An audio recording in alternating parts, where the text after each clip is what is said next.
బాధ్యత పనివారైన దైవజనులకి, వేదిక మీద ఉన్న పెద్దలకి, వాక్యం వేయడానికి ఆయా ప్రాంతాల నుంచి వచ్చిన మీ అందరికీ క్రీస్తునామమున శుభములు. అందరూ బాగున్నారా? నైస్.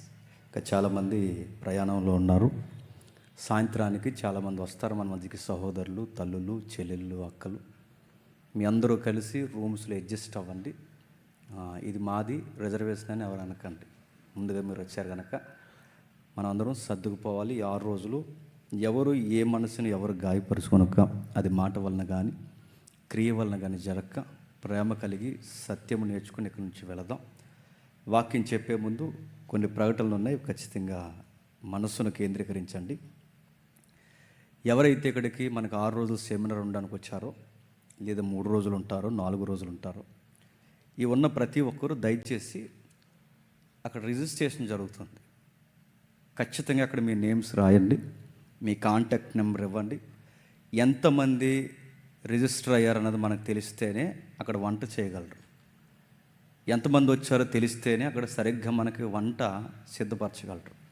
అక్కడికి ప్రతి ఒక్కరూ అక్కడ మీ నేమ్స్, మన పరాన భేదం లేదు, ప్రతి ఒక్కరూ ఆ బుక్లో మీ నేమ్స్ ఉండాలి. మరొకటిది కాంటాక్ట్ నెంబర్ ఉండాలి. మీ నేమ్ పక్కనే మీ మొబైల్ నెంబర్ ఏదైతే ఉందో ఆ నెంబర్ చెప్పండి. అలాగే ఆ రిజిస్ట్రేషన్ చేయించుకున్న తర్వాత ప్రతి ఒక్కరూ ఒక కార్డు మెయింటైన్ చేయండి. ఎందుకంటే ఎవరు మనోళ్ళు ఎవరు బయట నుంచి వస్తున్నారో తెలియదు. లాస్ట్ ఇయర్ చిన్న ఇబ్బంది కలిగింది, అందుకే ఈ సిస్టమ్ మేము ఫామ్ చేస్తాం. దయచేసి కార్డ్స్ మెయింటైన్ చేయండి. మీరు భోజనం చేస్తున్నప్పుడు ఖచ్చితంగా అక్కడ కార్డు చూపించండి. ఇక రెండవది, సండే స్కూల్ పిల్లలు ఉన్నారు. ఈ గలిబిలి వాతావరణంలో కొంచెం భారభరితమైంది కనుక నిజానికి వాళ్ళకి బిస్కెట్స్ పెట్టాలి. కొంచెం మనీ ఇబ్బంది అవ్వడం వలన వాళ్ళకి సరైన స్నాక్స్ పెట్టలేకపోయాం.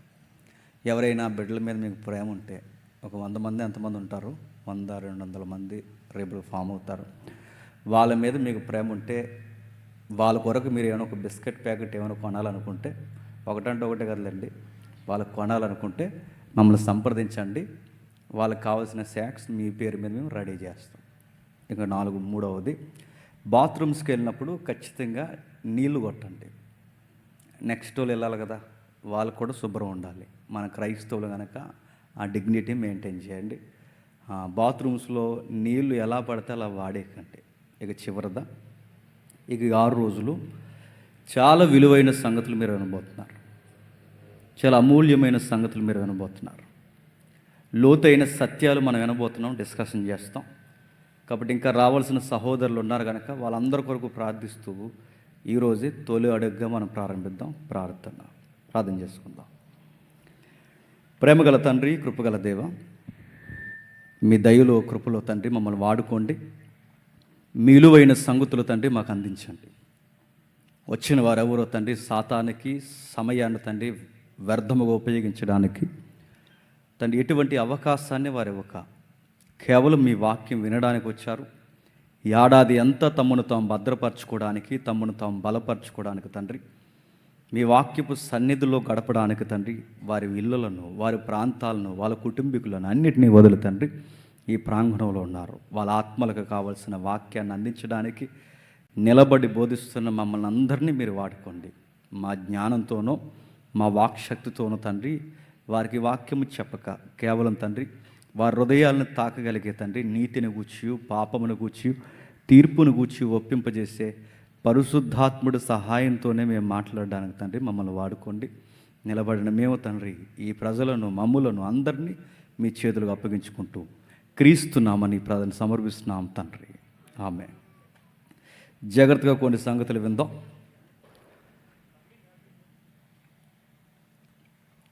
బైబిల్ యొక్క చరిత్ర మనం చదువుకుంటూ ముందుకు వెళుతున్నప్పుడు మింగుడు పడని విషయాలు చాలా ఉన్నాయి. నిజానికి ఏడాది మనం డిస్కషన్ చేయబోయేది రేపటి నుండి అసలు బైబిల్లో ఏమున్నది అన్నది ఒక పిక్చర్ మనకు అర్థం అవ్వాలి. చాలామంది బైబిల్ చదువుతారు, కానీ ఆ చదువుతున్న బైబిల్ వాళ్ళకి అర్థం కాక చదవడం ఆపేస్తారు. ఆ బైబిల్ని అర్థం చేసుకోవడం ఎలా, అసలు బైబిల్ అంటే ఏంటి, దీని చరిత్ర ఏంటి, దీని నాగరికత ఏంటి, ఆ రాసిన వాళ్ళ పరిస్థితులు ఏంటి, వీటన్నిటి కూర్చున్న చాలా విస్తారమైన స్టడీ ఉంది.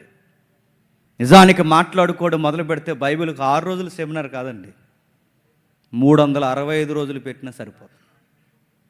లైఫ్ లాంగ్ కూర్చొని మన మనీ అంతా మనం ఖర్చు చేసినా నేర్చుకున్న తరగనంత జ్ఞానం బైబిల్ ఉంది. ఇది ఊరకే రమ్యంగా ఉంటుందని చెబుతున్న మాట కాదు, నిజంగానే మింగుడు పడిన విషయాలు ఉన్నాయి. ఆ బైబిల్ గురించి అర్థం చేసుకోవడంలో చాలామందికి ఆసక్తి ఉన్నా దాన్ని అర్థమయ్యేలా చెప్పేవాళ్ళు లేరు. ఎంటర్టైన్మెంట్ ప్రోగ్రామ్స్ ఎక్కువైపోయాయి, ఆశీర్వాద ప్రసంగాలు ఎక్కువైపోయాయి, రకరకాల కాలయాపన చేసి ఏదో ఒక 4 మాటలు గంట అలా నడిపిస్తే అలా లూజుగా మాట్లాడి చివరికి దేవుడు మిమ్మల్ని బలపరచును గాక ఆమెన్ అనేసి పంపించేసి వాళ్ళు ఎక్కువైపోయారు తప్ప అసలు బైబిల్ ఏంటి, దాన్ని ఎందుకు చదవాలి, అందులో ఏముంది, దీని సంగతి ఏంటి, నేనెందుకు చదవాలి, ఎందుకు అక్షర జ్ఞానంలో దేవుడు బైబిల్ని పెట్టాడని అర్థం చేసుకునే వాళ్ళు తక్కువ ఉన్నారు. అందుకే వీటి సంగతి ఏంటో, ఈ బైబిల్ యొక్క చరిత్ర ఏంటో మీరు వినగలిగి ఓపుకుంటే నేను చెప్పగలిగే ఓపిక తెచ్చుకుని మరీ మీకు చెప్తాను. చాలా లోతైన విషయాలు ఉన్నాయి.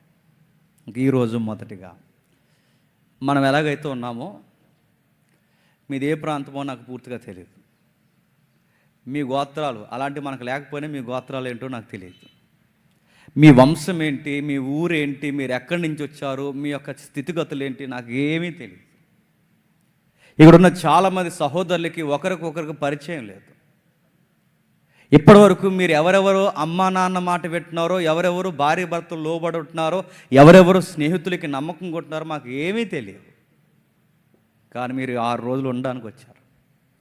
ఈ 6 రోజులు ఉండాలి అంటే మా రూల్స్ మిమ్మల్ని నడిపించవు, మేము పెట్టిన పద్ధతులు మిమ్మల్ని నడిపించు. మరి ఎన్ని ప్రాంతాల నుంచి వచ్చినా, ఎన్ని గ్రామాల నుంచి వచ్చినా, ఎన్ని పట్టణాల నుంచి వచ్చినా ఒక సిస్టమ్ ఉంది బైబిల్లో. దాన్ని ఫాలో అయితే 6 రోజులు కాదు, 6 రోజుల్లో 60,000 మంది వచ్చిన ఒక సిస్టమేటిక్గా నడుస్తారు. ఏముంది చూద్దాం ఒకసారి. నిర్గమకాండం చూడండి. నిర్గమకాండం 40వ అధ్యాయం. నిర్గమకాండము 40వ అధ్యాయం. నిర్గమకాండము 40వ అధ్యాయం 36, 37 వచనాలు కలిపి చదువుకుందాం.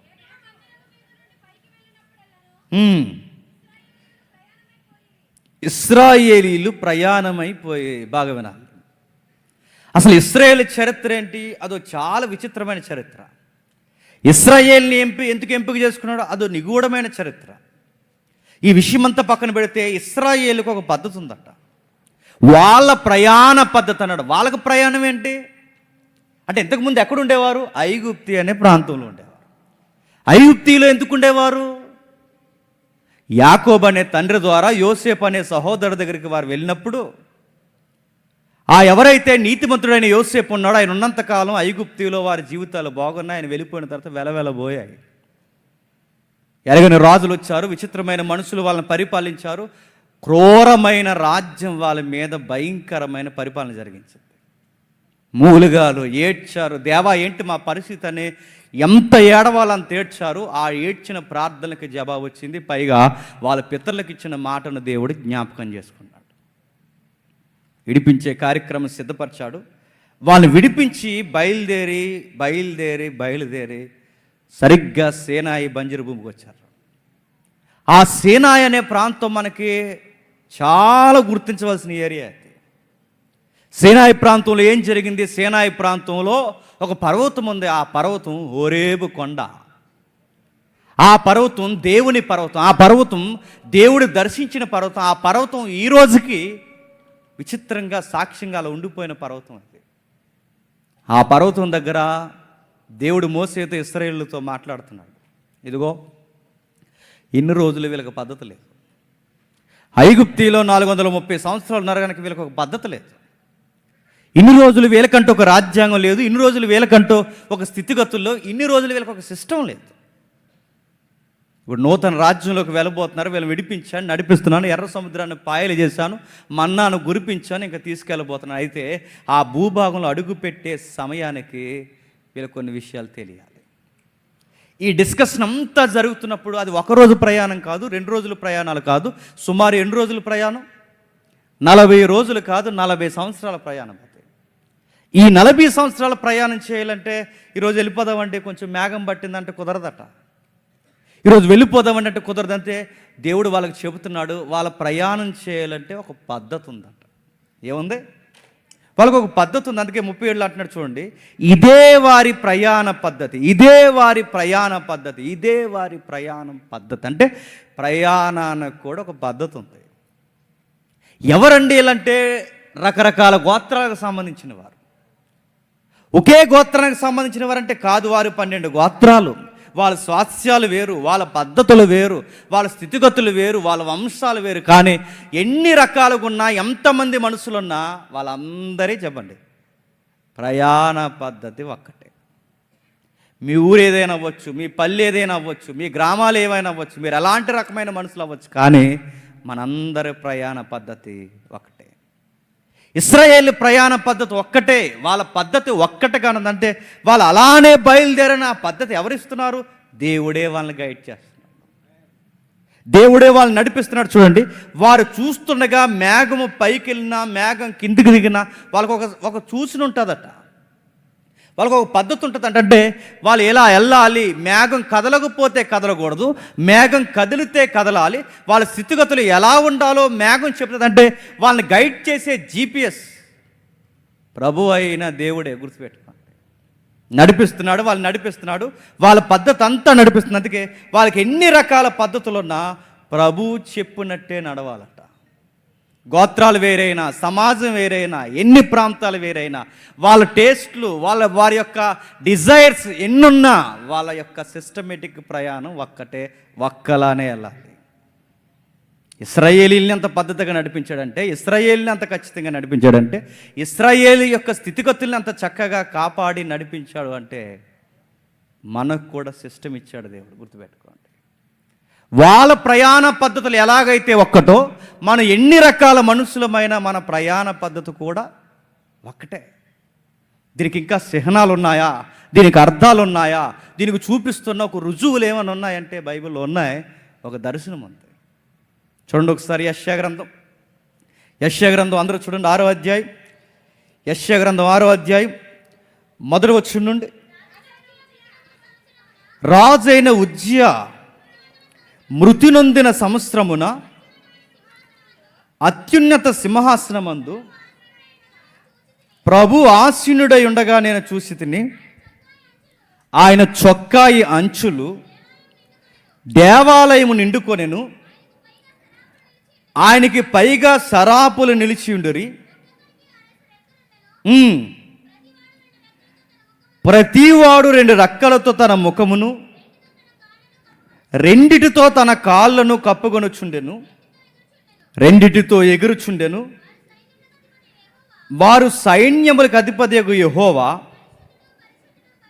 పరిశుద్ధుడు పరిశుద్ధుడు పరిశుద్ధుడని, సర్వలోకమైన మహిమతో నిండి ఉన్నదని గొప్ప స్వరముతో గాన ప్రతిగానములు చేయిచుండిరి. ఆగుదాం. ఇశ్రాయేలు ప్రయాణ పద్ధతి చూపించిన దేవుడే చరిత్ర సగం నడిచిపోయిన తర్వాత ఆ చరిత్రలో కూడా మళ్ళీ ఒక దర్శనాన్ని రికార్డ్ చేస్తున్నాడు. ఏమని రికార్డ్ చేస్తున్నాడు, ఏమని చెబుతున్నాడు చూడండి. యెషయా గారు వెళ్ళడానికి ముందు, యెషయా గారు ప్రజల్ని దర్శించడానికి ముందు, యెషయా గారు ఆ ప్రజలను ఒక సమకాలీన పరిస్థితుల్లో ఉన్న వారిని ఒక పద్ధతిగా నడిపించడానికి ముందు, యెషయా గారు ప్రజలకు పద్ధతి నేర్పించడానికి ముందు దేవుడు ఏం చూపిస్తున్నాడట? పరలోకపు దర్శనం చూపిస్తున్నాడట. ఆ రోజు వాళ్ళు ఎలా నడవాలో ఇశ్రాయేలుకు చూపించిన పద్ధతి మేఘము. ఇశ్రాయేలు 12 గోత్రాల వారైనా లేదా ఆ 2 గోత్రాలు ఎవరైతే ఉన్నారో ఆ 2 గోత్రాల వారైనా యోధా బెన్యామీనైనా, వీళ్ళందరూ 12 గోత్రాలు ఏ ప్రాంతాల్లో, ఉత్తర భూభాగమైనా దక్షిణ భూభాగమైనా, వాళ్ళు ఎక్కడెక్కడ బ్రతికినా వాళ్ళు కూడా ఇలానే ఉండాలి. యెషయా నువ్వు చెప్పాలి అంటే ముందు ఒక సిస్టమ్ నీకు తెలియాలి. ఎలా తెలియాలి? రాజు చనిపోయాడు, ఇప్పుడు రాజు ఎవరు తెలియదు, నెక్స్ట్ కింగ్గా ఎవరు వ్యవహరిస్తారో తెలియదు, నెక్స్ట్ లా అండ్ ఆర్డర్ తెలియదు, పరిస్థితులు ఏంటి తెలియదు, ఇప్పుడు సమాజం ఎలా తెలియదు. ఉన్న ఒక్క ఉజ్జియా చనిపోయాడు, తర్వాత మళ్ళీ ఇంకెవరు తెలియదు. ఎవరికి వారే సింహాసనాల కొరకు పోటీ పడుతున్నారు, ఎవరికి వారే మాది రాజ్యం అంటే మాదని రకరకాల వింత ప్రయత్నాలు చేస్తారు. రెహబాము లాంటి వాడు తెర మీదకి వస్తే యరాబాము లాంటి వాడు భయంకరమైన నియంత్రణ సింహాసనం ఎక్కి కూర్చోవడానికి సిద్ధమైపోయారు. అప్పటికే ఇలాంటి పరిపాలన మధ్య, ఆధారం లేని వారి మధ్య ఎలా నడిపించాలి, ఎలా నడిపించదు? రాజును నడిపించడానికి లేరు, అన్ఫిట్. ఉజ్జియా కూడా చివరికి వచ్చేసరికి గర్వించి చెడిపోయాడు. ముందున్న రాజులు దావీదు, సొలొమోను తప్ప అంత మెచ్చుకోదగ్గ రాజులు ఎక్కడో హిజ్కియా తప్ప, ఇక అంత కనబడేంత మెచ్చుకునే రాజులు ఎక్కడో, అంత మెచ్యూరిటీ రాజులు ఎవరు కనబడట్లేదు. ఎలా నడిపించాలి, వీళ్ళని ఎలా నడిపించాలని వాళ్ళ యొక్క స్థితిగతులను దేవుడు ఆలోచిస్తున్నప్పుడు, లేదా వాళ్ళని నడిపించాలని ప్రవక్తలు, నీతిమంతులు వారి యొక్క పద్ధతిని గురించి ఆలోచిస్తున్నప్పుడు దేవుడు సరిగ్గా ఉజ్జియా చనిపోయే టయానికి దర్శనం చూపించాడట. ఏం చూపిస్తున్నాడు చూడండి. 6వ అధ్యాయం మొదటి వచనంలో పరలోకమందు ఒక క్రమం కనబడుతుందట. రాస్తున్నాడు చూసారా? దేవుడు సింహాసనం మీద కూర్చున్నాడు. సింహాసనం మీద కూర్చున్న ఆయన దగ్గర ఒక పాట పాడుతున్నారు. ఆ పాట పాడుతున్నప్పుడు సెరూపులు ఎలా అంటున్నారు, దోపాలు వేస్తున్నారని అడుగుతున్నాను. ఇవన్నీ యెషయాకి ఎందుకు చూపిస్తున్నాడండి? ఇవన్నీ ఎందుకు యెషయాకు చూపిస్తున్నాడంటే, యెషయాకు ఒక విషయం తెలియాలి. ఇప్పుడు ఉజ్జియా కాదు, వీళ్ళెవరో కాదు మిమ్మల్ని నడిపించాల్సింది, ఇక నడిపించాల్సినది నేనే. నేను ఎలా నడిపిస్తానో, ఆ సిస్టమ్ ఎలా నడుస్తుందో తెలియాలి అంటే పరలోకమందు నా చిత్తం ఎలా నెరవేరుతుందో చూడు యెషయా. పరలోకమందు ఆయన చిత్తం ఎలా నెరవేరుతుంది? దూతలు కూర్చోమంటే కూర్చోవాలి, లెగమంటే లెగాలి, ఆయన చెప్పిన మాట వినాలి. ఆయన యొక్క చిత్తము పరలోకమందు కనుసైగతో జరుగుతుంది. ఆయన మాట శాస్త్రంగా తీసుకుని జరుగుతుంది. అందుకే యెషయాకు చూపిస్తున్నాడు, ఇదిగో భూలోకం ఎలా ఉందో పరలోకం ఎలా ఉందో, భూలోకం ఎలా ఉందో పరలోకం ఎలా ఉందో. ఎలా ఉంది? ఇదిగో పరలోకం ఎలా ఉందో చూడు. ఒక పద్ధతి ఉంది, ఆరాధన చేయాలన్నా నడవాలన్నా ఒక పద్ధతి ఉంది. ఆ పద్ధతి ఎలా ఉందో చూడు. పరలోకమందు నా చిత్తము మాత్రమే నెరవేరుతుంది.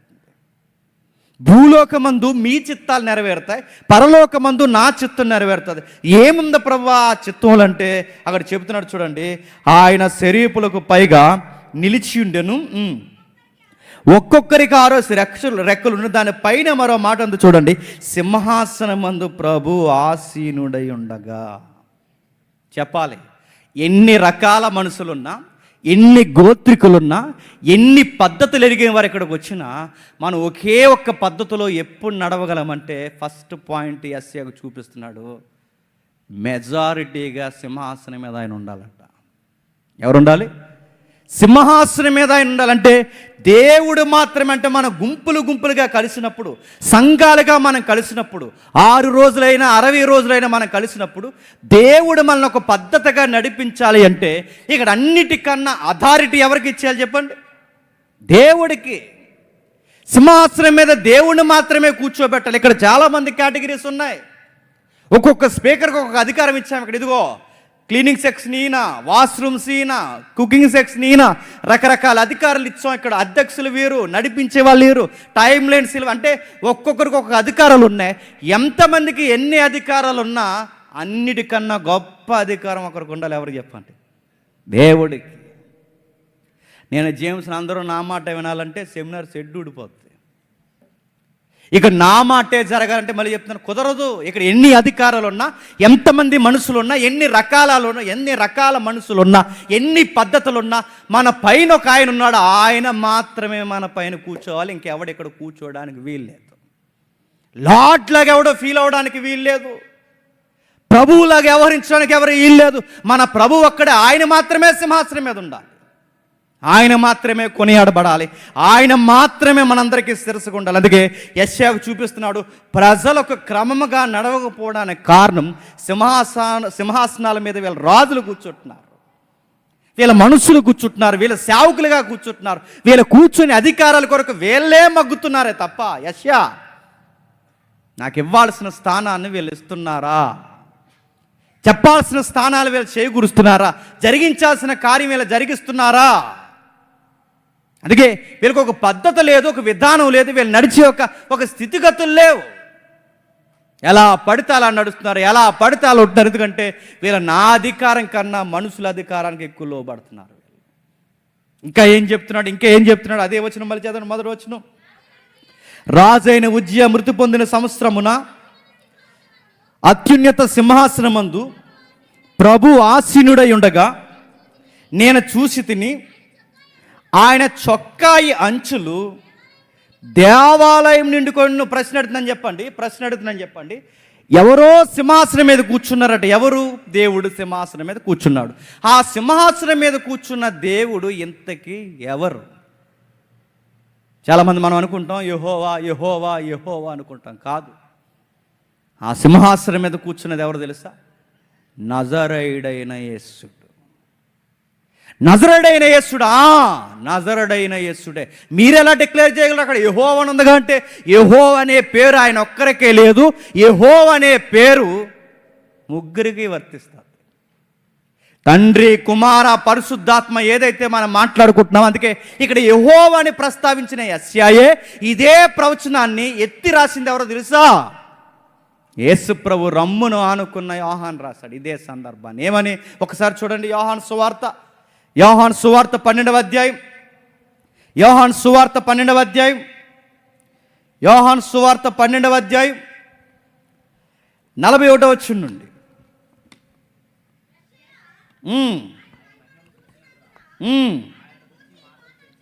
ఎవరు చూశారట? యెషయా ఆయన మహిమను చూచినందున ఆయనను గూర్చి ఈ మాటలు చెప్పిన యెషయా ఆయన మహిమను చూశాడు. మళ్ళీ అడుగుతున్నాను, యెషయా ఆయన మహిమను ఎక్కడ చూశాడు? ఉజ్జియా మరణించిన సంవత్సరమున దేవుడు సింహాసనం మీద కూర్చున్నప్పుడు ఆ సింహాసనం మీద చూసిన సందర్భాన్ని యెషయా చూశాడని యోహాను రాస్తున్నాడు. అంటే ఇప్పుడు యోహాను రాస్తున్న ఈ సందర్భం ఏదైతే ఉందో ఇక్కడ 12వ అధ్యాయంలో చదువుతున్న సందర్భము, యెషయా 6వ అధ్యాయంలో చదువుతున్న సందర్భం చెప్పండి ఒక్కటే అన్నమాట. యెషయా చూశాడు. ఎవరిని చూశాడు? ఇదిగో సింహాసనం మీద కూర్చున్న ఒక దేవుని చూశాడు. ఆయన మాత్రమే ప్రథమ స్థానం ఉంది. ఇందుకు ఆయన ఎవరు? ప్రభువు అయిన యేసుక్రీస్తు. ఇప్పుడు చెప్పండి, మనం అందరూ ఒక పద్ధతిగా నడవాలి అంటే ఇక్కడ ఒకే ఒక్క అథారిటీగా ఉండాలి. హెడ్ ఆఫ్ ది డిపార్ట్మెంట్గా ఎవరు? నజరేయుడైన యేసు మాత్రమే. ఆయన మాత్రమే నడవాలి. అందుకే చూడండి, సింహాసనం మీద కూర్చున్నది ఆయన. అక్కడ యెషయా కనబడింది ఆయన. అంటే యెషయా సేవ చేయాలన్నా, ప్రవక్తలు సేవ చేయాలన్నా అక్కడ సింహాసనం మీద సిస్టం నేర్పిస్తున్నది యేసుక్రీస్తే. యెషయా కనబడిన ఆ ప్రవచనాన్ని స్థిరపరుస్తున్నది యోహాను. ఇదిగో ఇదే ప్రవచనం. దేవుని మహిమను చూశాడు, యెహోవా మహిమను చూశాడు. ఎవరా యెహోవా? యేసుక్రీస్తు. అంటే ఆయన శిరస్సుగా ఉన్నాడు. ఆయన శిరస్సుగా ఉంటేనే, క్రీస్తు శిరస్సుగా ఉంటేనే మనం నడుస్తాం. ఎప్పుడు గుర్తుపెట్టుకోండి, ఆయన ఎంత మహిమపరచబడితే భూమి మీద అంత సమాధానం వస్తుంది. అందుకే క్రొత్త నిబంధనలో క్రిస్మస్ సందర్భాల్లో మనం వాడతాం, సర్వోన్నతమైన స్థలముల్లో దేవునికి మహిమ, ఆయనకి ఇష్టలైన మనుషులకు భూమి మీద సమాధానం. మళ్ళీ చెప్తున్నాను, ఇన్ని రకాల మనుషులు మనం సమాధానంగా ఉండాలి అంటే, ఇన్ని రకాల మనుషులు మనం ఒక పద్ధతిగా ఉండాలి అంటే ఎవరు ఎప్పటికప్పుడు మహిమను పొందాలి చెప్పండి? సర్వోన్నతమైన స్థలముల్లో దేవునికి మహిమ వచ్చినప్పుడే ఈ గుంపులుగా ఉన్న భూమి మీద ఉన్న మనుషులకి సమాధానం దొరుకుతుంది. ఆయనకి మహిమను ఆపాదించకుండా, ఆయన మహిమను దొంగిలించి, ఆయనకి ఇవ్వాల్సిన ప్రథమ స్థానం ఇవ్వకుండా, ఆయనకి ఇవ్వాల్సిన మహిమను మనం ఇవ్వకుండా, ఆయన మహిమకే మనం అడ్డొచ్చి తిరుగుతున్నాం అనుకోండి, సెమినార్ ఎలా జరుగుతుందో చెప్పినా గార్డెన్ పార్టీలా జరుగుతుంది. అంతే, వచ్చామండి 4 రోజులు భోజనాలు పెట్టుకున్నామండి, తినేసామండి, వెళ్ళిపోమన్నట్టు ఉంటుంది. అది కాదు. ఇదిగో ఇక్కడ ఒక పద్ధతి. అంటే హృదయాలు కదిలింపబడాలన్నా, మనుషుల జీవితాల్లో గొప్ప కార్యాలు జరగాలన్నా, వాటన్నిటి వెనకాల ఒక గొప్ప కార్యము జరగాలి అంటే దేవుడు మాత్రమే శిరస్సుగా ఉండాలి, దేవుడు మాత్రమే మహిమను పొందాలి, దేవుడు మాత్రమే అధికారం ఉండాలి. అందుకే ఆయనకి పెద్దపీట వేయాలి. ఇంకేం చెప్తుందో చూడండి. అదే అధ్యాయం యెషయా గ్రంథం అదే అధ్యాయం 2వ వచనం చూడండి. ఆయనకు పైగా శరాపులు నిలిచి ఉండెను, ఒక్కొక్కరికి 6 రెక్కలుండెను, ప్రతి వాడు 2 రెక్కలతో.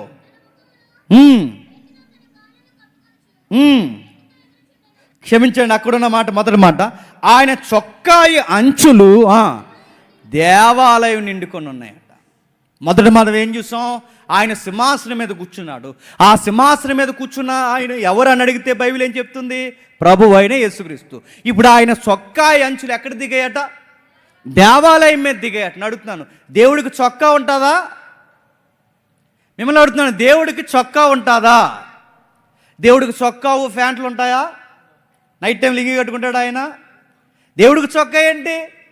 దేవుడికి ప్యాంట్ ఏంటి అని అడుగుతున్నాను. దేవుడికి చొక్కాలేంటి, దేవుడికి బట్టలు ఏంటి? అసలు దేవుడికి బట్టలు వేసుకుంటే ఆయనకి బట్టలు కుట్టేవాడు ఎవడు? ఆ టైలర్ ఎవడు? అంటే దీని గురించి ఏం రాస్తానంటే ఆయనకి చొక్కాలు ఉంటాయని కాదంటే ఒక పొయిటిక్గా మాట్లాడుతున్నాను, లేదా ఒక రూపకలంకారంగా మాట్లాడుతున్నా. ఆయన చొక్కా అంటే ఆయన చొక్కా అంటే చొక్కా కాదు. అక్కడ ఏదో విషయాన్ని నొక్కి రాస్తున్నాడు. ఏం రాస్తున్నాడు? ఇక్కడ మింగుడు పడిన విషయం ఏంటి? ఇందాక సింహాసనం మీద కూర్చున్నది ఎవరా నా బైబిల్ని అడిగితే ఆయన ఎవరో కాదు, ప్రభు అయిన యేసుక్రీస్తు అని చెప్పిన ఈ బైబిలే. ఇంతకు ఆయన చొక్కా ఏంటి, ఆయన వస్త్రం ఏంటని అడిగితే మళ్ళీ ఇదే బైబిల్ మనకు చెప్తుంది. ఏమని? కీర్తన గ్రంథం చూడండి. కీర్తన గ్రంథం 104వ అధ్యాయం, కీర్తన గ్రంథం 104వ అధ్యాయం 2వ వచనం చూడండి. వస్త్రము వలె వెలుగును, ఏంటట? వస్త్రము వలె వెలుగు, వస్త్రము వలె వెలుగు. సింహాసనం మీద కూర్చున్నది యేసుక్రీస్తు అయితే ఆయన ధరించుకున్న వస్త్రం ఏంటట? వెలుగు. దేవాలయం బాగా వినాలి. దేవాలయం ఆయన వెలుగుతో నింపబడాలంటే ఆయన మహిమతో నింపబడాలి. అప్పుడేనండి పద్ధతిగా ఉంటారు. అప్పుడేనండి 100 మంది కాదు, 200 మంది కాదు, 6,000, 7,000, 50 లక్షల మంది ఉన్న, 20 లక్షల మంది ఉన్న ఇశ్రాయేలీలు అంత ఖచ్చితంగా ఎలా నడవగలిగారు? వాళ్ళు నడిపిస్తున్న దేవునికి ప్రథమ స్థానం ఇచ్చినంత కాలం పద్ధతి ఉంది, ఆయనకి ఇవ్వాల్సిన మహిమను ఇచ్చినంత కాలం పద్ధతి ఉంది. ఆయన మహిమను ఎప్పుడైతే దొంగిలించారో చిందరవందర అయిపోయారు. ఇక్కడ అదే మనకు నేర్పిస్తున్నాడు చూడండి. వస్త్రము అంటే ఆయన వెలుగును వస్త్రముగా ధరించాడు. దేవాలయంలో లేదా ఈ 6 రోజుల్లో లేదా మీ సంఘాల్లో మీ సహవాసాల్లో ఆయన వెలుగే నిండాలి. ఆయన వెలుగుతోనే నడవాలి. ఆయన వెలుగుతో మాత్రమే నడిపబడాలి. కానీ ఈరోజు అలా లేవు సభలో. ఎందుకు వెళ్తున్నారండి అంతమంది? అక్కడికైనా అడిగితే అన్నారట, ఫాగ్ లైట్లు ఆపి ఆన్ చేస్తారండి, బాగుంటాయి అని వెళ్ళారట. అక్కడికి ఎందుకు వెళ్తున్నారండి అంటే మ్యూజిక్ బాగుంటుందని వెళ్తున్నారట. అక్కడికి ఎందుకు వెళ్తున్నారా అంటే రకరకాల విషయాలకు వెళ్తున్నారు. దేవుని వెలిగేది. ఈ మధ్య ఎక్కడ లేనంత ట్రెండ్ మళ్ళీ స్టార్ట్ అయింది. ఎక్కడ లేని ట్రెండ్ ఎప్పుడో ఉండేది తగ్గింది, మళ్ళీ ఇప్పుడు నవతారం స్టార్ట్ చేసింది. ఆ తరం ఈ దరిద్రం ఏంటో తెలుసా? వాళ్ళు స్టార్ట్ చేసింది ఎక్కడ లేని భయంకరమైన డ్యాన్స్ ప్రోగ్రామ్ స్టార్ట్ అయిపోయాయి వర్షిప్ పేరు మీద. ఈ మధ్య ఎక్కువైపోయాయి. మళ్ళీ వాళ్ళు డ్యాన్స్ చేస్తున్నప్పుడు లైట్స్ ఆన్ చేయాలి, లైట్స్ ఆఫ్ చేయాలి. ఆ పొగ కింద నుంచి వదలాలి. అలాగా ఆ పొగ ఎత్తుండాలి, లైట్స్ ఆన్ అవుతుండాలి. ఎగురుతున్నారు. ఎలా ఎగురుతున్నారో చేతులు ఎత్తుతున్నారు, ఇలా కచ్చిపులు తిప్పుతున్నారు, రకరకాలు. చూస్తున్నారుగా, పేర్లు అడగండి నన్ను. రకరకాలు తిరుగుతున్నారు. ఎవరంటే ఒక్కడి చేతుల్లో బైబిల్ లేదు, ఒక్కడికి పద్ధతి లేదు, ఒక్కరికి సరి అయిన డ్రెస్ కోడ్ లేదు, ఒక్కరికి సరి అయిన విధి విధానాలు లేవు. మరి ఏం చేస్తారంటే ఈ చెత్త బెచ్చంత డైరెక్ట్ వర్షిప్ చేయడానికి ఎగురుతున్నారు. ఎగరడం ఏంటి అంటే ఒక పద్ధతి లేదంటే వీళ్ళు అనుకుంటున్నారు దేవుని వెలుగంటే ఇదే అని. డ్యాన్స్ లేయడం దేవుడి వెలుగేంటి? దేవుడిచ్చిన పద్ధతి చెప్తున్నాడు చూడండి. ఇదిగో ఆయనతో నింపబడాలి, ఆయన వెలుగు ఉండాలి. నడుతున్నాను. దేవుని వెలుగున్న సంఘాలు ఉన్నాయా? అయ్యగారి వెలుగే ఎక్కువైపోయింది. ఆయన ఉంటే ఉంటారు, ఆయన లేకపోతే సంఘాన్ని ఎగ్గొడి తిరుగుతారు. ఆయన ఉంటే ఉంటారు, లేకపోతే ఆయన లేకపోతే ఒక పద్ధతి ఉండదు. అంటే నడుగుతాను. సేవకుడు వెలుగు ఎక్కువైపోయింది, సేవకుడు అంగం ఎక్కువైపోయింది. అలా ఎవరు ఉన్నారు? కొంతమంది పేర్లు అడగండి. ఆ సేవకుడు నడిచి వెళ్తుంటే ఆమె మట్టి తీసుకుని నెత్తి మీద చల్లుకుంటున్నారు. దేవుడు వెలుగు లేదు. ఆ సేవకుడు కూర్చుంటే కంగారు నడుతున్నాను. సేవకుడే ఆయన, మనిషి ఆయన వయసుకి ఇవ్వాల్సిన గౌరవమి, ఆయన సేవకుడికి ఇవ్వాల్సిన గౌరవమి. కానీ అతి చేయకు. దేవుని మహిమను మళ్ళీ చెప్తున్నాను, దేవుడి మహిమను ఉండాలి, నలుగురితో ఉండాలి, నలుగురు కూర్చోవాలి. నడుతున్న సేవకుడైతే ఆయన చెప్పులు తీసి నెత్తి మీద పెట్టుకుంటారా? సేవకుడైతే నేను చాలా కాలం క్రితం చెప్పాను, మళ్ళీ ఒకసారి మీరు చెప్తాను వినండి. సేవకుడు అన్నవాడు నా బైబిల్ నేను తెచ్చుకోవాలి. తగునమ్మా అని ధైర్యపోతారు నా బైబిల్ మోయడం. కానీ నేను కదా పోల్చుకుని చెప్తున్నాను. నా చేయలేదా అని అడుగుతున్నాను. నాకు చేయలేదా, నాకు ఓపిక లేదా, నాకు వాటర్ బాటిల్ మోసేది ఒకరు, నా బ్యాగ్ మోసేది ఒకరు, నా బైబిల్ మోసేది ఒకరు. నడుతున్నాను. ఏ వెలుగిస్తున్నావు సంఘానికి? సెలబ్రిటీ పోజు కొడుతున్నావా? సెలబ్రిటీ పోజులు కొట్టుకుంటూ తిరుగుతున్నావా? నువ్వు సేవకుడివేనా? నీకు బాడీ గార్డ్స్ దేనికి? నడుతున్నాను. అంతమంది నీ మీదకి వచ్చి పడిపోయేంత బాడీ గార్డ్వా? మిమ్మల్ని అడుగుతున్నాను. చాలామంది ఇది ఒక ట్రెండ్ అలవాటు అయిపోయింది. బాడీ గార్డులు ఎందుకు పట్టుకుంటారో చెప్పనా? జనాలు పడిపోతారని కాదు, జనాలు చూద్దారని. ఇంకో మేము ఒకటి ఉన్నాం, మమ్మల్ని చూడండి అని. బాడీగార్డులు దేనికి? నడుము అడిపోయిందా? నేను అడుగుతున్నాను, దేనికి ఒక పద్ధతి లేదు, ఒక విధి విధానాలు లేవని అడుగుతున్నాను. మన వెలుగు ఎక్కువైపోతుంది సంఘంలో, మన అడావుడు ఎక్కువైపోతుంది సంఘంలో, మన సెలబ్రిటీ పోజు ఎక్కువైపోతుంది సంఘంలో. అది తప్పది. మీరు దేవుణ్ణి కాదు, ఒకవేళ మీరు మమ్మల్ని అలాగే చూస్తే, ఇక్కడ ఉన్న సేవకుల్ని మీరు అలాగే చూస్తే, మీరు ఆరాధిస్తున్నది, మీరు వెలుగుతో నింపబడినది, మీరు దేవుని యొక్క వెనకాల నడుస్తున్నది, మీరు దేవుడి వెనకాల కాదు, మీరు దేవుడి కాదు ఆరాధిస్తున్నది. మీరు ఆరాధిస్తున్నది ఎవరినో తెలుసా? మమ్మల్ని. ఎవరిని నెత్తిమే పెట్టుకుని తిరుగుతున్నా తెలుసా? మమ్మల్ని. మీరు మమ్మల్ని ఆరాధిస్తే అడుగుతున్నాను, మీరు నరకానికి పోతారు, మేము నరకానికి పోతాం. మీరు మమ్మల్ని నెత్తిమే పెట్టుకుంటే మళ్ళీ చెప్తున్నాను, మిమ్మల్ని తొక్కుతాడు దేవుడు, మమ్మల్ని తొక్కుతాడు. గుర్తుపెట్టుకోండి. మీరు మాకు పెద్దపేట వేసినప్పుడు మేమైనా ఖండించాలి, మాకు పెద్దపేట వేస్తున్నప్పుడు మీరైనా ఇది తప్పు అని తెలుసుకోవాలి. ఈ రెండిట్లో ఏది జరగకపోయినా పద్ధతి మిస్ అవుతుంది, తేడా జరుగుతుంది. జరుగుతున్న సభల్లో దేవుని వెలుగు లేదు, జరుగుతున్న సంఘాల్లో దేవుని వెలుగు లేదు. అయ్యగారి వెలుగు ఎక్కువైపోయింది. ఫ్లెక్స్ల మీద ఫోటో వేయించుకోవాలంటే ఎంత భయమో, భయం వేస్తుందండి. నిజంగానే చెప్తున్నాను, వాక్యం అర్థమైతే. సభకు రాలేమని గుర్తుకు ఫోటో వేయడమే తప్ప,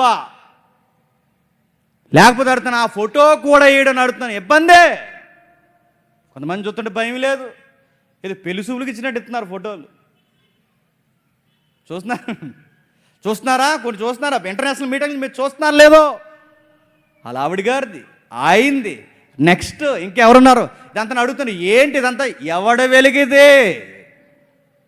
ఎవరిని చూపిస్తున్నారు? ఇది మీ పిల్లలను చూపించుకోవడానికి, మీ జాగిలాలను చూపించుకోవడానికి, మీ యొక్క ఏదైతే ఉందో మీ యొక్క హవా చూపించుకోవడానికా? ఎవరిని చూపించడానికి? దేవుడి వెలుగు. ఒక అడ్రస్ కొరకు ఫోటో వేస్తామంటే అనుకోవచ్చు. నేను అడుగుతున్నాను, రాజకీయ నాయకుడివా? దేవుడిని చూపిస్తున్నాను. దేవుడు చూపించే వాళ్ళు లేరు, వాళ్ళ ఫోజులు కొట్టే వాళ్ళు ఎక్కువైపోయారు, వాళ్ళ నెత్తి మీద పెట్టుకునే వాళ్ళు ఎక్కువైపోయారు. ఇలాగేమనంటే ఈ మధ్యకాలంలో మళ్ళీ ఫ్యాన్స్, రకరకాల రీల్స్ చేయండి రా, ఆ జేమ్స్ గడిలు అందరూ ఎక్కువ చేస్తున్నారు, ఏమో చేయండి రా అన్నారు. చెయ్యండి అడుగుతాను. మీ మక్కలు ఇరగొట్టడానికి దేవుడు రెడీ అవుతాడు, గుర్తుపెట్టుకో. ఆ పాస్టర్ గారు ఎవరో ఉన్నారు, నేను చెప్తాను నెక్స్ట్ డే ఎప్పుడో. ఆ పాస్టర్ గారు కొంచెం ఖండించాడు, ఇది పద్ధతి కాదు, ఇలా ఉండకూడదు, దేవుని వాక్యానికి మాత్రమే ప్రథమ స్థానం ఇవ్వాలి, దేవునికి మాత్రమే వెలుగునివ్వాలి, సంఘంలో ఉండాల్సిన పద్ధతి ఉండాలని ఖండిస్తే పచ్చి బూతులు తిడుతున్నారు ఆ పాస్టర్ గారు. అనరాని మాట్లాడినట్టున్నారు. ఇదిగో ఇలా ఉండాలి, ఇలా ఉండకూడదని చెప్పినందుకు ఎన్ని మాట్లాడాలో అన్ని మాటలని ఆయన చాలా బాధ గురించి క్షమాపణ చెప్పించేశారండి ఆయనతో. ఒకప్పుడు వాక్యం చెబితేనట, నిజమే అలా లేము, తప్పు అయింది, పాస్టర్ గారు ఈరోజు నేరుగా మాతోనే మాట్లాడారు, దేవుని వాక్యం నేరుగా మమ్మల్నే గుచ్చిందని పశ్చాత్తాపడే ప్రజలు ఉండేవారండి. కామెంట్ చూశాను, భలే రాశాడు ఆయన ఎవరో కానీ. ఇప్పుడు ప్రజలు ఎలా ఉంటారో చెప్పినా, ఏదైనా గద్దించిన వాక్యం చెప్తే ఈ మధ్యకాలంలో పద్ధతి మా మనోభావాలు దెబ్బతిన్నాయి అంటున్నారు. ఏంటట మనోభావాలు? ఈ పదం ఎక్కడ వినేవాళ్ళం? రాజకీయంలో. ఈ పదం ఎక్కడో సొసైటీలో వినేవాళ్ళం. ఈ మధ్యకాలంలో ఏదన్నా గట్టిగా ఖండించే మెసేజ్ చెప్తే లేవట చెప్పరా? మా మనోభావాలు దెబ్బతిన్నాయి, మీరు క్షమాపణ చెప్తారా? చెప్పరా? చెప్పం అని అడుగుతున్నాను. చెప్పం నేను దిక్కున్న కాడ చెప్పుకొని అడుగుతున్నాను. చెప్పం. దేవుడు సేవకుడు ఉన్నది ఎవరు తెలుసా? దేవుడు సేవకుడు ఖండిస్తాడు, గద్దిస్తాడు. ఇచ్చే పదవంతి కాదు, నీ ఇచ్చే డబ్బు కాదు, మీ యొక్క టాలెంట్ కాదు, మీ వరాలు కాదు, మీ బతుకు కావాలని అడుగుతాడు సేవకుడు. ఆయన దేవుడు నిలబెట్టింది అందుకు. ఆయన దేవుడు నిలబెట్టి వాడుకుంటున్నది. అడగొద్ది అంటే అడుగుతాడు. పద్ధతి లేకపోతే పద్ధతి నేర్పిస్తాడు. ఇలా ఉండాలని కొన్ని మాటలు చెబుతాడు, ఇలా పాడాలని కొన్ని మాటలు చెబుతాడు, ఇలా ప్రసంగం చెప్పాలని చెబుతాడు, ఇది ఇలాంటి డ్రెస్ వేసుకోవాలని చెబుతాడు. ఒక్కటేంటి ప్రతీదీ చెబుతాడు. మనోభావాలు అయితే పో బతార్లో తిరిగి, నిన్నెవడు రమ్మన్నాడు సంఘానికి? పో బయటికి పో, సంతలో ఉండాలి, నిన్నెవడు రమ్మన్నాడు సంఘానికి? మనోభావాలు ఉండవు. అన్ని భావాలు కప్పెట్టుకొని, అన్ని అహంకారాలు తగ్గించుకొని ప్రతిరోజు సిలువెత్తుకున్నవాడే సంఘంలో ఉండాలి. దేవుని వెలుగులో మాత్రమే నడవాలి. ఎవరికి కావాలి నీ మనోభావాలు? రాజ్యాంగంలో రాశారని మనోభావాలు ఎవరికి కావాలి? నీ మనోభావాలు అడుగుతున్నాను నేను. దేవుడు చెప్తున్నాడు చూడండి, యెషయాకు రాస్తున్నాడు, ఇదిగో ఆయన చొక్కా అంచులో. ఏంటి ఆయన చొక్కా? ఆయన వెలుగే ఉండాలి. దేవుడే సింహాసనం మీద ఉండాలి, ఆయన వెలుగు మాత్రమే ప్రకాశించాలి. మరో మాట చెప్తున్నాడు చూడండి, ఒక్కొక్కరికి 6 రెక్కలుండెను, ప్రతి వాడు 2 రెక్కలతో.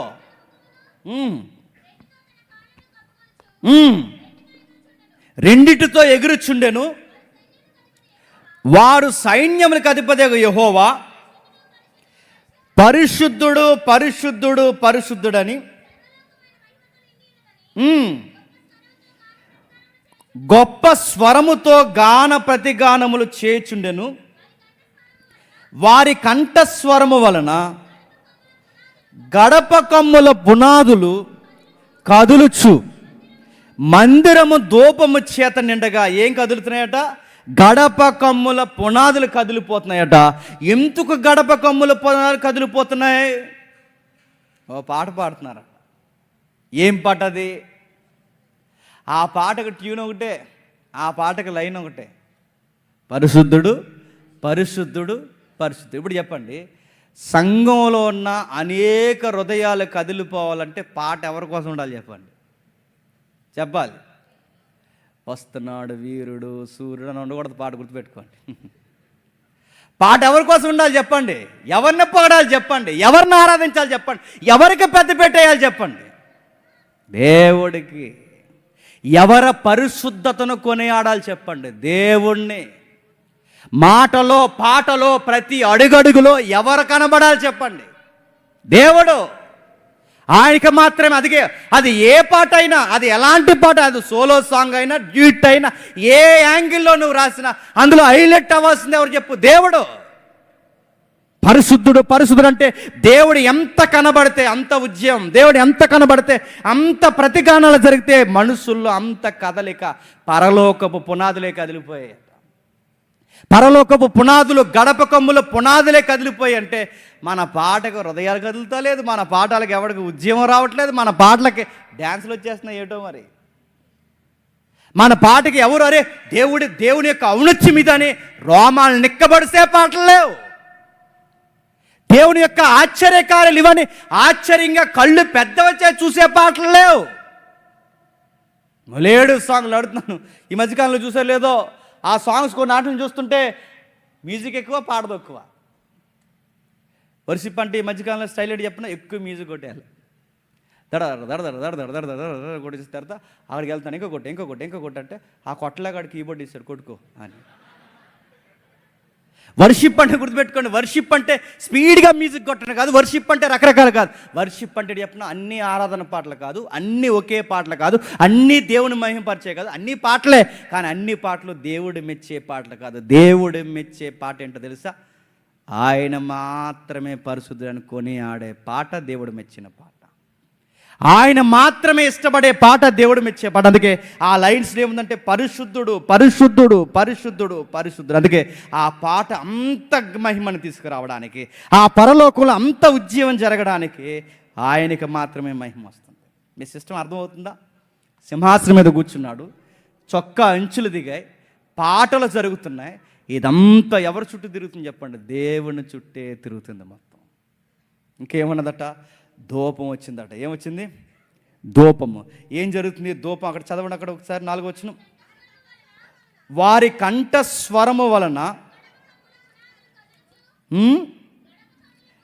గడప కమ్ముల పునాదులు కదులుచు మందిరము ధూమము చేత నిండగా. అయ్యో, నేను అపవిత్రమైన పెదవులు గలవాడును, నేను అపవిత్రమైన పెదవులు గల జనుల మధ్య నివసించువాడును, నేను నశించి నాగుదాం. గడప కమ్ముల పునాదులు, మందిర ఆవరణము కదిలిపోవడానికి కారణం చెప్తున్నాడు చూడండి. ధూపం వేశారట. నేను అడుగుతున్నాను, మన దేవుడికి ధూపాలు ఉంటాయా? మన దేవుడికి నిజంగానే ధూపాలు ఉంటే మనం కూడా మార్కెట్కి వెళ్ళి ఏం చేద్దామండి? సాంబ్రాణి బోలాలు కొనుక్కుందు. సాయంత్రానికి మనం కూడా ఏం చేద్దాం? సెమినార్ సాయంత్రం అయిపోతున్నప్పుడు ఏం చేస్తాం చెప్పండి? అందరికీ ధూపం వేసి పంపిస్తాం. ఇది వెళ్ళరండి, అందులో వేయండి, వెళ్ళండి అంటాం.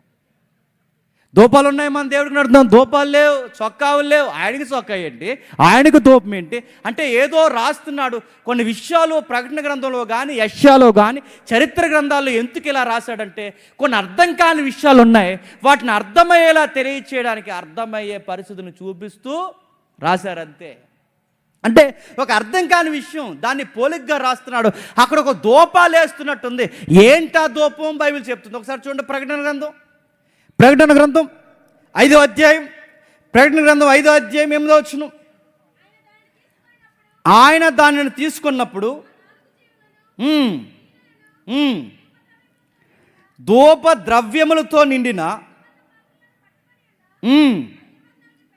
ఆ 24 పెద్దలను ఆ గొర్రె పిల్ల యొద్ద సాగిలపడిరి.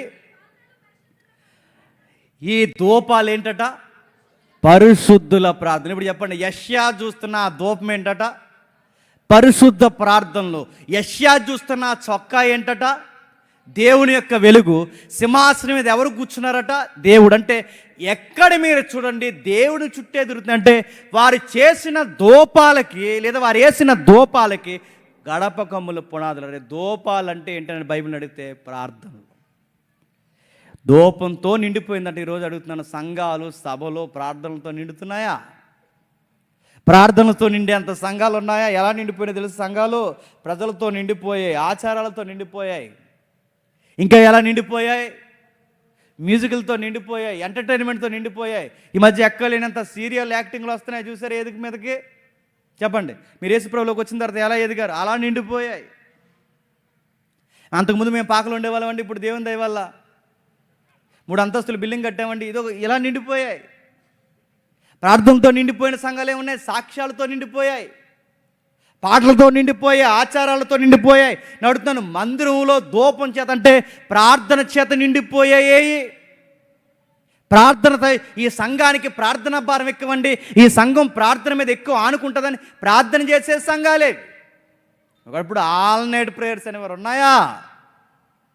నైట్ లేట్ అయితే ఎర్రగా చూస్తున్నారు మన వైపు. పద్ధతి లేదు అసలు మనకు అంటున్నారు. ఒకప్పుడు నైట్ అంతా చేసేవారు ప్రార్థనలు, రాత్రంతా చేసేవారు ప్రార్థనలు, గాన ప్రతిగానాలు చేసినట్టు, ధూపాలు వేసినట్టు ప్రార్థన చేసేవారు. ఇప్పుడు ఒక గంట వాక్యమే లేకపోతున్నారు, 2 నిమిషాలు ప్రార్థన చేయగలుగుతారా? సంఘాలు వెలవెలబోవడానికి, సంఘాలకి ఒక పద్ధతి లేకపోవడానికి కారణం మళ్ళీ చెప్తున్నాను, దేవునికి ఇవ్వాల్సిన స్థానం దేవుడికి ఇవ్వట్లేదు. ఆయన వెలుగు చేత సంఘాలు నింపబడట్లేదు. 3వది ఆ ధూపము చేత సంఘము, ప్రార్థన చేత సంఘాలు నడుస్తారు. అందుకే పద్ధతి పోయింది.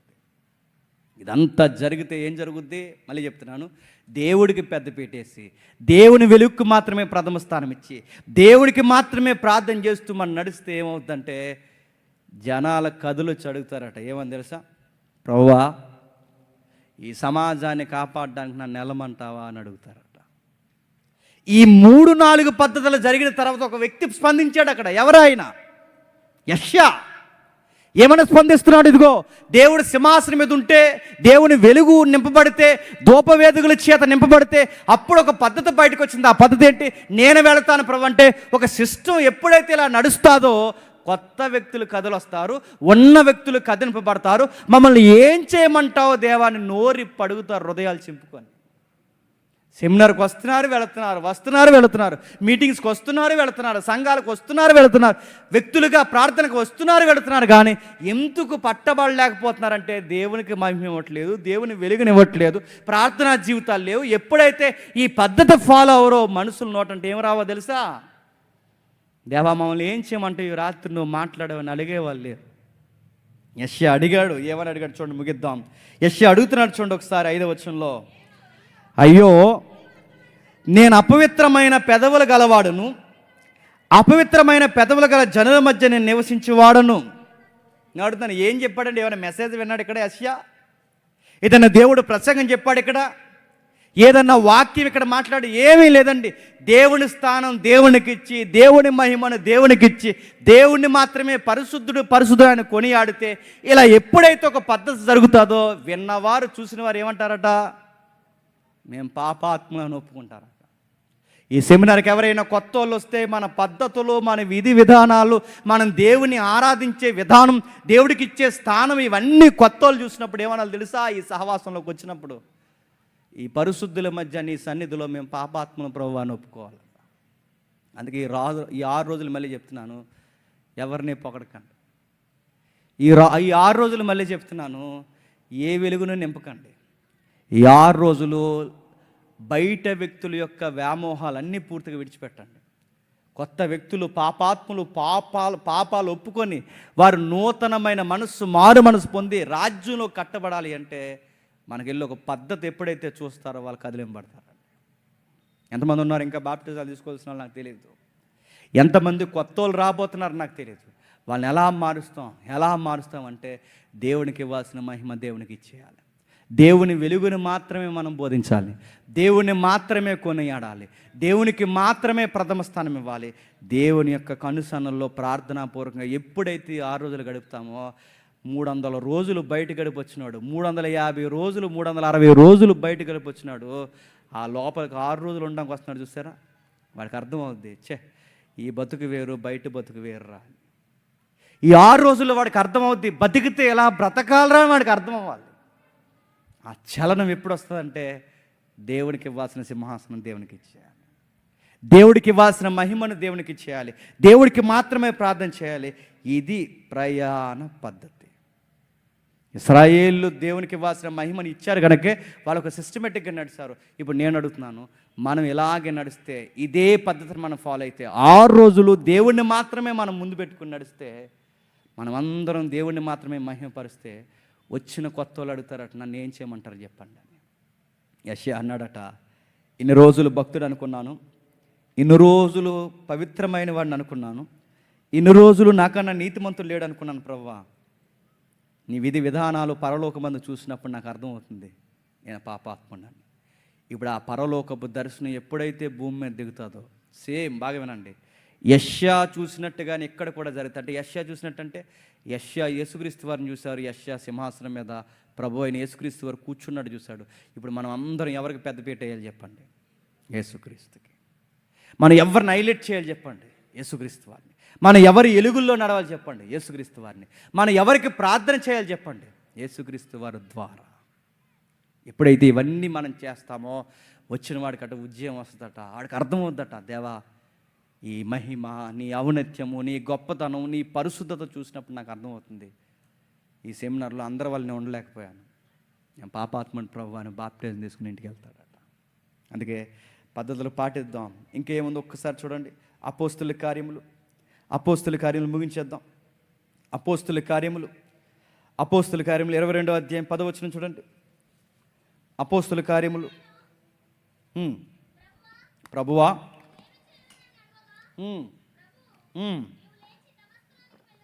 నువ్వు లేచి దమస్కులోనికి వెళ్ళుము. ఏంటట? ఏం చెప్తున్నాడంటే, జరుగుతున్న సందర్భం మనకు తెలుసు. పౌలు గారికి, అంటే అపోస్తలుడైన పౌలు గారికి ప్రభు అయిన యేసుక్రీస్తు వారు దర్శించాడు. ప్రభు అయిన యేసుక్రీస్తు వారు ఎప్పుడైతే కనబడ్డాడో, కనబడిన వెంటనే ఒక మెసేజ్ ఉందా? ఏమన్నంత ఆ పాపాలను ఒప్పుకునేంత వర్తమానం ఏమన్నా ప్రభు అయిన యేసుక్రీస్తు వారు చెప్పాడు? ఏం చెప్పలేదు. మహిమలో కనబడ్డాడు. కనబడిన వెంటనే ఆ చూసిన సౌలు అంటున్నాడు, ఏమని? ప్రభువా, చెప్పు, నన్ను ఏం చేయమంటావు చెప్పు. యెషయా కనబడిన వెంటనే యెషయా అన్నాడు, చెప్పు ప్రభువా, నన్ను ఏం చేయమంటావు అని. పౌలు కనబడిన వెంటనే, సౌలు కనబడిన వెంటనే అంటున్నాడు, పౌలుగా అంటున్నాడు, ఏమని? ప్రభువా, చెప్పు, నన్ను ఏం చేయమంటావు. దేవుడిని ఎంత కనపరిస్తే జనాలు ఏమంటారు తెలుసా? చెప్పు ప్రభువా, మమ్మల్ని ఏం మార్చుకోమంటావు చెప్పు ప్రభువా, మేము మార్చుకుంటాం. మమ్మల్ని ఎలా నడవమంటావు చెప్పు ప్రభువా, మేము నడుస్తాం. మేము ఏమేమి ఒప్పుకోవాలి చెప్పు ప్రభువా, మేము ఒప్పుకుంటాం. అంటే దేవుడిని ఎంత హైలైట్ చేస్తే, దేవుడికి ఎంత పెద్ద పెట్టేస్తే, వాక్యానికి దేవునికి ఎంత హైప్ మనం ఇస్తే, జనాలు అంత ఒప్పుకుని ఏమంటారు తెలుసా? చెప్పు ప్రభువా, మమ్మల్ని మేము మార్చుకుంటాం. దేవుడిని ఎత్తనంత కాలం, దేవుడిని మహిమపరచినంత కాలం, దేవుడిని చూపించినంత కాలం జనాల్లో ఏం రాదో తెలుసా? మార్పు రాదు. సెమినార్ బాగా జరిగింది, సెమినార్ ఎలా జరిగిందంటే, సెమినార్ బాగా జరగడం అంటే ఏంటి? మనుషులు మారడమే బాగా జరగడం. సెమినార్ ఇలా జరిగిందని చెప్పుకోవడంలో వింతైన సంగతి ఏముంది? అరేంజ్మెంట్లు కాదు, ఫుడ్ మెనూ కాదు, ఇదంతా కాదు. సెమినార్ బాగా జరిగిందనడానికి కారణం ఒకటే, ఆ వాక్యము ద్వారా దేవుడిని మేము చూసాం. ఈ వాక్యము ద్వారా దేవుడిని 6 రోజులు మేము అర్థం చేసుకున్నాం. మాకు అర్థమైంది, ఆయన ఎదుట మేము పాపాత్మ, అపవిత్రమైన పెదవులు గలవాళ్ళం. ఆ రోజే మేము ఒప్పుకున్నాం, దేవుని దగ్గర కడుక్కుని మేము వచ్చామని చెప్పుకోవాలి. అందుకే ఇశ్రాయేలుకి ఎన్ని ప్రయాణాలు ఉన్నా వాళ్ళ ప్రయాణ పద్ధతి ఒక్కటే. ఈరోజు మీరు ఎన్ని ఊర్ల నుంచి వచ్చినా, ఎన్ని రకాల మంది మనుషులు ఉన్నా చెప్పండి, మన ప్రయాణ పద్ధతి ఒక్కటే. వారు 6 లక్షల మంది ఉన్నా వాళ్ళ ప్రయాణ పద్ధతి ఒకటే. మీరు 6 రోజులున్నా చెప్పండి, ప్రయాణ పద్ధతి ఒకటే. ఆ పద్ధతి ఒకటే, నజరేయుడైన యేసుని ముందట్టుకుని నడవడమే, ఆయన మాత్రమే మహిమపరచడమే. అందుకే తమ్మును తాము ఎలా తగ్గించుకోవాలి ఈ 6 రోజులు యేసుని చూడండి. యేసు ప్రభువారు ఎలా హెచ్చింపబడాలో ఆయన వాక్యాలు చూడండి. ఆయన వెలుగులో ఎలా నడవాలో చూడండి. ప్రార్థనాపూర్వకంగా నడవండి. ప్రభు అయిన యేసుక్రీస్తు వారు ముందు పెట్టుకుంటే ఈ 6 రోజులు అనేకమైన సత్యాలు ఉన్నాయి, మనం అందించవలసినవి, నేర్చుకోవాల్సినవి. మనకి మింగుడు పడిన సంగతులు దాక్కుని ఉన్నాయి బైబిల్లో. వాటన్నిటిని మనం ధ్యానించబోతున్నాం, వాటన్నిటి గురించి మనం ఆనందించబోతున్నాం. ఇంకా ఆశ్చర్యకరమైన ఆనందకరమైన సంగతి, ఈ వాక్యాన్ని పాటలుగా మలిసిన కొన్ని పాటలు ఉన్నాయి ఈ సెమినార్లో. నిజానికి ప్రతి ఏడాది ఒక పాట రిలీజ్ చేసేవాళ్ళం. ఈ ఏడాది మన డీసీ నుంచి 2 సాంగ్స్ వస్తే, డాక్టర్ గారు ఇంకొక ఆయన ఉన్నాడు, అందరూ కలిసి ఇంచుమించు ఒక 3-4 సాంగ్స్ రాబోతున్నాయి. అన్ని సాంగ్స్ మీరు ఎంజాయ్ చేస్తారు. కారణం ఏంటి చెప్పిన, ఆ సాంగ్స్లో కూడా సాంగ్ ఎండ్ అయ్యే సమయానికి ఎవరు హైలైట్ అవుతారో తెలుసా? ప్రభు అయిన యేసుక్రీస్తు. అందుకే పాటల్లోనే ఆయన ఉండాలి, ప్రసంగాల్లోనూ ఆయన ఉండాలి, సహవాసాల్లోనూ ఆయన ఉండాలి, ప్రార్థనలోనూ ఆయన ఉండాలి. ఆయన ఎంత హెచ్చింపబడితే ఈ భూమి మీద మనకి చెప్పండి అంత సమాధానం కలుగుతుంది. దేవుడు మిమ్మల్ని దీవించును గాక. ప్రార్థన చేసుకుంటాం. జాగ్రత్త, చెప్పిన ప్రకటనలు ఎవరు మర్చిపోవద్దు. ప్రకటనలు పాటిస్తూ టైంని ఖచ్చితంగా మెయింటైన్ చేయండి. ప్రార్థన చేసుకుందాం. ప్రేమగల తండ్రి, కృపగల దేవ తండ్రి, విలువైన సంగతులు మాకు అందించారు తండ్రి. మొదటి రోజు తండ్రి అందరి వక్తల నోట తండ్రి కావాల్సిన ప్రారంభపు పలుకులు మాతో మాట్లాడారు. ఎన్నో సంగతులు ఉన్నాయి, మాతో ధారాళంగా మాట్లాడండి. మా చెవులకి, మా హృదయాలకి తండ్రి హత్తుకునే సంగతులు తండ్రి మమ్మల్ని సిద్ధపరిచి తండ్రి మా నోట మీరు వినిపించండి. అండ్ అన్ని రకాల మనుషులుగా మేము ఉన్న మా పద్ధతి ఒకటే, మీరు చెప్పినట్టే మేము నడవాలి, మీరు చెప్పినట్టే తండ్రి మేము మాట్లాడాలి. ఇవన్నీ తండ్రి మాకు సమాధానకరంగా జరగాలంటే మమ్మల్ని మేము గొప్ప చేసుకుంటే తండ్రి ఒకరి మధ్య ఒకరు గొడవలు వస్తాయి. మేము మహిమను తండ్రి దొంగిలించే ప్రయత్నాలు చేస్తే మిగిలిన వారికి తండ్రి అసూయ వస్తుంది. అందుకే తండ్రి మేము ఎవరం గొప్పవారం కాదు, మేము ఎవరం సింహాసనాల మీద కూర్చోవలసిన వారం కాదు. మీరు మీ కుమారుడు మాత్రమే మహిమను పొందాలి. మిమ్మల్ని మేము ఎంత హెచ్చిస్తే మాకంత సమాధానకరమైన వాతావరణం, మిమ్మల్ని ఎంత తండ్రి మేము ముందు పట్టుకుని నడిస్తే మా జీవితాలకు అన్ని మేలుకరమైన సంగతులు తండ్రి. మొదటి వర్తమానాలు మాతో మాట్లాడారు, మిగిలిన కార్యాన్ని కూడా తండ్రి మీరే జరిగించి మర్యాదగా క్రమంగా తండ్రి మహిమను పొందుతారని కోరుతూ మమ్మల్ని అందరినీ తండ్రి 6 రోజులు తండ్రి మీ వాక్యం చేత బలపరిచి లోకాన్ని పూర్తిగా మర్చిపోయేంత తండ్రి అనేకమైన సంగతులు మీ ఆత్మ ద్వారా మాతో మాట్లాడతారని కోరుతూ క్రీస్తు నామమున ప్రార్థన సమర్పిస్తున్నాం తండ్రి. ఆమేన్, ఆమేన్, ఆమేన్. జగత్